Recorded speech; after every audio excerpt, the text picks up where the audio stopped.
بسم الله الرحمن الرحيم والصلاة والسلام على أشرف المرسلين. Salam alaikum, bonjour tout le monde. Aujourd'hui, on va voir ensemble un examen de rattrapage pour le module théorie de signal de durée 1 heure et demie de l'université Mohamed Siddiq Ben Yahya Jijel, faculté des sciences et technologies, département d'automatique, deuxième année technologie, licence en automatique. On va commencer par l'exercice numéro 1 pour la série de Fourier. Sachant que la représentation en série de Fourier, ça concerne le passage du domaine temporel, domaine fréquentiel, utilisé pour les signaux qui sont périodiques. Nous avons un signal périodique de période grand T défini comme suit. Nous avons x de t qui est égal sinus oméga 0 t pour t compris entre 0 et t sur 2.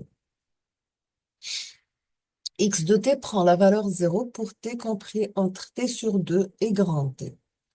Première question, on vous demande de dessiner le graphe du signal x de t sur deux périodes. Dessinez le graphe de votre signal x de t sur deux périodes. Donc, vous avez l'équation mathématique, on vous demande la représentation graphique.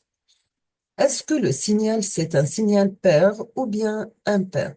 Pour vérifier la parité, il suffit de remplacer t par moins t. Donc, si vous avez x de moins t, ça sera sinus oméga 0 moins t. Sinus, c'est une fonction impaire, donc on obtient moins sinus oméga 0 t. Donc, c'est moins x de t, donc c'est un signal impair. Deuxièmement, on passe à la question comment calculer les coefficients de Fourier du signal x de t, puis l'écrire sous la forme d'une série de Fourier. Pour les calculs des coefficients, vous allez calculer A0 et Bn, car les An sont nuls, car votre signal, c'est un signal impair. Si vous avez un signal pair, donc automatiquement, les coefficients sont, les An sont nuls.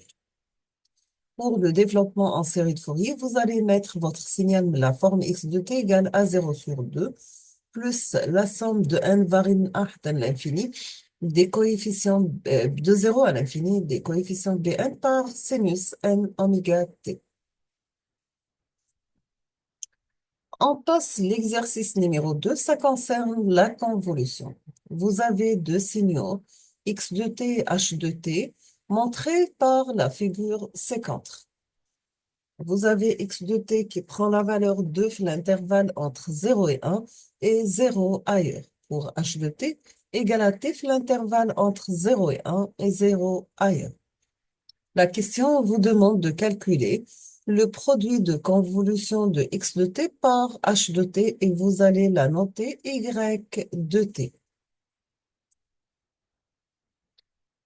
On passe l'exercice numéro 3. C'est un exercice sur la transformée de Fourier, la convolution et la corrélation. On va considérer un système caractérisé par la réponse impulsionnelle h de t donnée par h de t égale 1 sur sigma exponentielle moins t sur sigma multiplié par l'échelon u de t, sachant que sigma est positif et u de t, c'est l'échelon. La première question, on vous demande de calculer le spectre h de f, qui est tout simplement la transformée de Fourier de h de t. Pour calculer le spectre h de f, vous allez calculer un intégral de moins l'infini à plus l'infini. Là, tant que c'est un signal causal madroub في l'échelon, donc on doit calculer l'intégrale de 0 à l'infini de h de t par exponentielle moins g de pi ft dt. Et on vous demande aussi de calculer la fréquence HF0, pardon, pour lequel vous avez le module de h de f égal à 1 sur la racine de 2. Pour le module, vous avez, c'est la racine carrée de la partie réelle au carré plus la partie imaginaire au carré. Donc, vous allez mettre la formule égale à 1 sur la racine de 2 et vous calculez la fréquence F0. Après, on vous demande de représenter le spectre d'amplitude. La deuxième question, c'est la vérification de l'identité de Perceval. Sachant que l'identité de Perceval est utilisée pour la conservation d'énergie, c'est-à-dire que l'énergie du domaine temporel reste la même du domaine fréquentiel. On vous demande de calculer l'intégrale de moins l'infini à plus l'infini de x de t élevé au carré dt.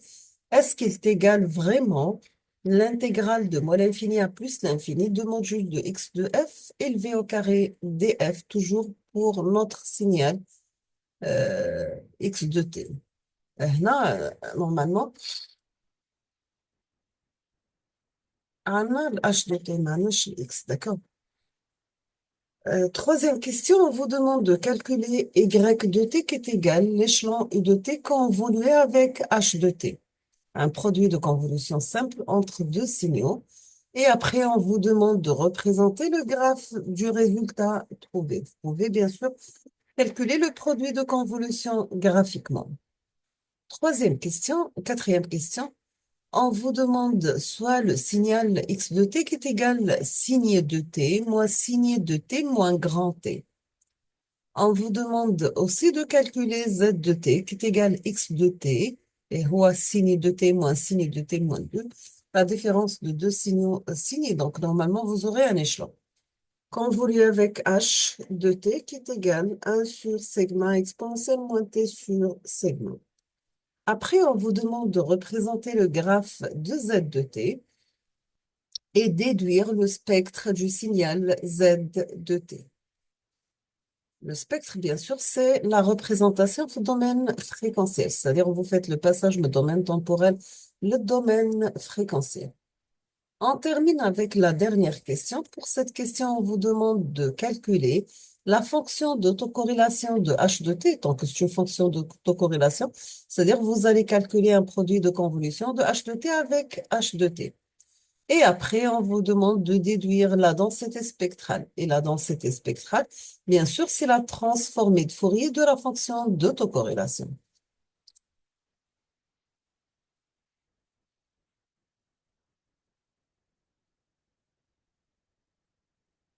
Donc, vous avez un proverbe, l'échec est le fondement de la réussite. Donc, c'est un proverbe chinois.